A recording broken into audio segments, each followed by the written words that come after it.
Eto mga kalapatids, ngayong araw tinatapos ko na yung pagpipintura dito. So pipinish na namin to ni Madlato, tatawagin ko rin siya para matapos na tong pagpipintura to. Pinipinish na natin to.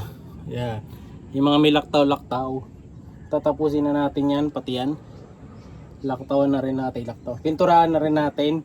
Pati ito i-retouch ko na, tatanggalin ko lang to. Ito may poops na kasi. Pati yun, pipinturahan natin, no? So simulan na natin ngayong hapon para bukas ay magamit na ng mga warriors natin. Pwede na tayo ulit mag-trapping. So tuyo na rin to, ayan, oh. So rush lang tayo ngayon, habol natin today. And then yung ibang parts na katulad nito sa susunod na to, ayan, oh. Ayan, oh. So diba, kita nyo, kulay kalawang, pero babalik alandog din naman to pagka na primer natin at napinturahan. Ito kita nyo, oh. Dati ang pangit nito, kalawang na talaga, pero ngayon ayan, smooth na, blue na ulit, no? Kailangan lang talaga ma-retouch. So simulan ko ng pagpipintura, let's go. Siya si Idol Madla, nakakahanga, may mga hawak, gandang linyada. Ika'y inspirasyon kung bakit hanggang ngayon ako'y palaging kumakarera. Eto mga kalapatids, nagpipintura na ako dito sa loob at napinturahan ko na tong gate. Ayan, nakita nyo, all blue na. Kita nyo, all blue na rin. Medyo makapalang pahid ko dito. Dito pipinturahan ko ulit ngayon to para matapos na kahit manipis na lang, kasi napinturahan na. So ganito kaluwag yung landing board ng mga warriors natin. Ayan, medyo dahan-dahan lang akong mahawak. Mamaya lumusot ako sa ilalim, ha. Kasi yung ilalim nito, yung nakahang to mga kalapatids, eh. Pero connected naman tong buong lock na to, ayan, hanggang dito sa main na landing board. So safe naman. So kita nyo, isang tao pa lang ako, pero kasya ako dito sa loob. Ayan, diba? Maluwag. Kaya yung mga kalapating biniviewing natin dito, talon-talon lang sila. Ito, boy pa pala to. So try ko kung pwede ko nang pahiran ng pintura to bago ako lumabas. So pag lalabas ka naman kasi dito, madali lang. So ganito lang gagawin mo. At lang natin to, dahan-dahan lang.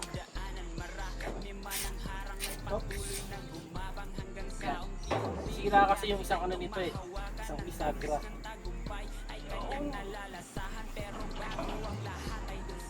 Mga kalapatids, pag-aakit ka, tatapas, ganyan lang. Oops.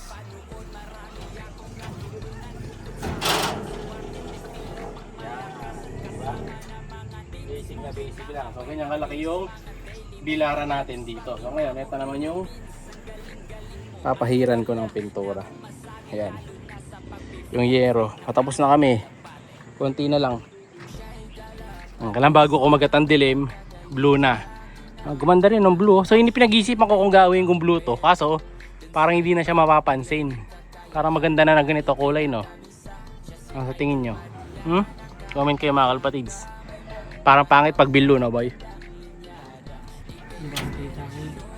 Oo. Pero maganda sa mata yung, kasi parang siya, parang magiging transparent yung cage.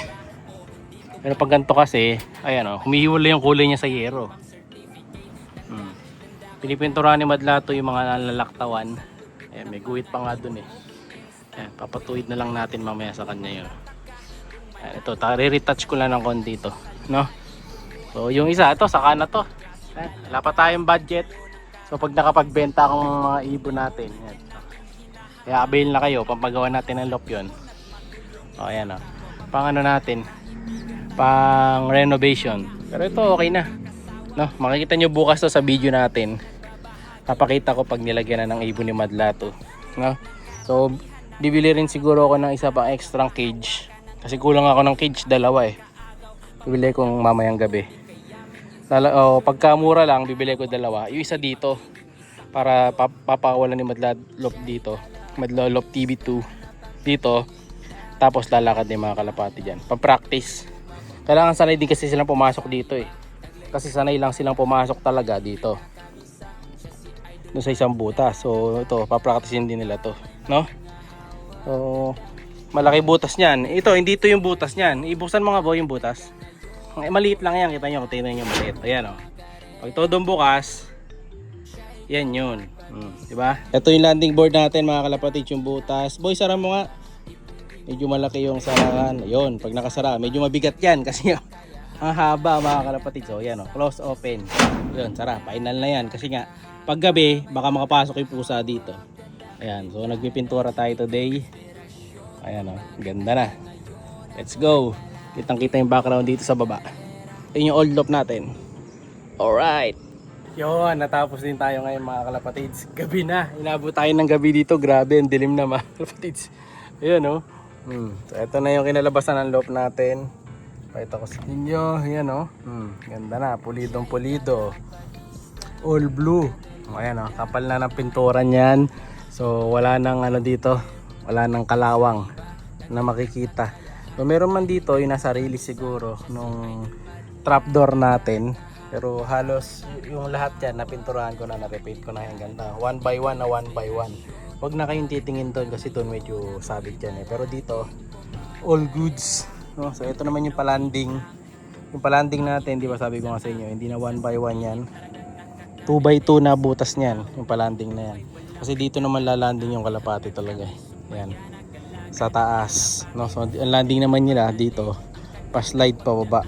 So medyo naggingintab yung iba kasi ni-repaint ko So ayan sinimot ko na yung pangpintura natin.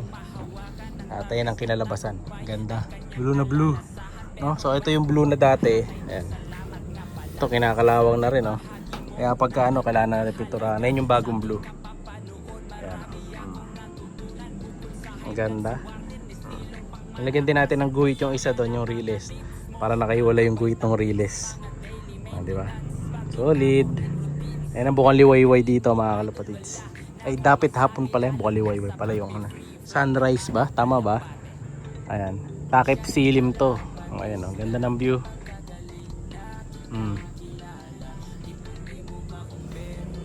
May kaulapan doon dito yan. Kapalit area. Yun. So, old loft natin. Madilim na mga kalapatids. Hindi lang halata. Ito nyo. Bababa muna ako. So ito pala yung yung pantakip sa landing board. Yan. Ito na, napinturahan na rin ni Madla Tuto ng kulay ganito. Ilalagay na niya to bukas. Bilang cover para doon. Yan. Pagka may ibon na. Update nyo lang kayo sa susunod na updates dito sa loft natin. Yung next update na ito, yung mga ibago na nating re-renovate. Pero itong trapdoor natin, tapos na. So yun muna mga kalapatids para sa araw na to. Like, share, subscribe. Giftboard natin, malapit na. Kaya pinintay nyo. Comment na. Thank you. Siya'y kalapatistang napakagaling na kinakilala.